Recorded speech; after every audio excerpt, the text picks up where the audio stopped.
in fact.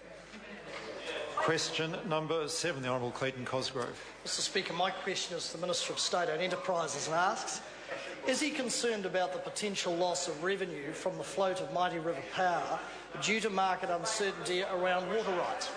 The Honourable Tony Ryall. Mr Speaker, securities regulations prevent me from commenting directly on the likely proceeds from any individual float. What I can say is the government is not concerned nor surprised by the discussions around water. We've always expected a claim to the Waitangi Tribunal and have always acknowledged the likelihood of court action. The government has prepared for and is working through these expected issues step by step, and we will continue to do this as we work towards the float, which will help us control debt and allow us to keep investing in the New Zealand economy. The Honourable Clayton Cosgrove. To the Minister, has he received or sought any advice from Treasury on the effects of market uncertainty on potential revenue from the sale of Mighty River Power, potential costs to the taxpayer from compensation for water claims, and potential losses for the taxpayer from withholding or buying back shares for settlement? And if so, what is that advice? The Honourable Tony Ryall. Mr Speaker, certainly there's a long list of things there, but no, we haven't sought any advice from the Treasury with respect to the issues of what the member describes as market uncertainty. But I'd have to say that if there was this issue of market uncertainty that the member talked about, then that would be impacted on the already listed energy companies.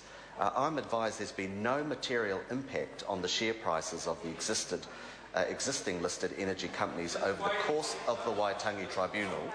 For example, Contact shares were priced at $4.70 on the 7th of February when the claim was lodged and traded at $4.81 at the close of trading yesterday, and Tauranga-based Trustpower was trading at $7.05 on the 7th of February when the claim was lodged and traded at the close yesterday at $7.72.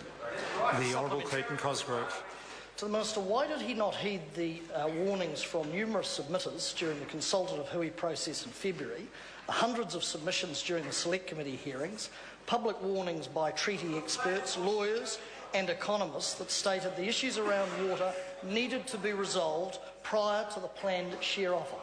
The Honourable Tony Ryall. Mr Speaker, those comments were to be expected, and the government has planned for them.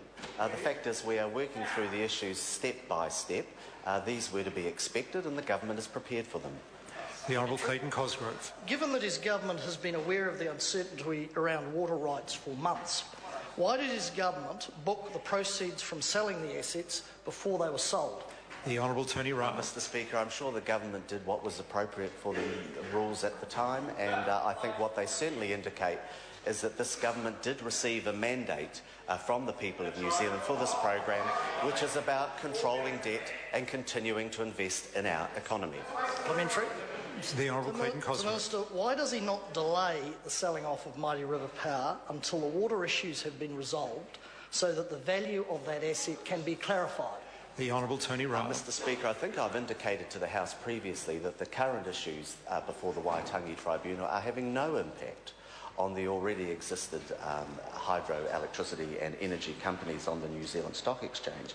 But the member needs to be very clear that the government has prepared for and has expected the various issues that are coming up at this time. The important thing is that the government does want to move apace to make sure that we have those funds to help control debt and to invest in important things like schools, roads and hospitals. Question number 8 to Mackendo. Thank you, Mr Speaker. My question is to the Minister for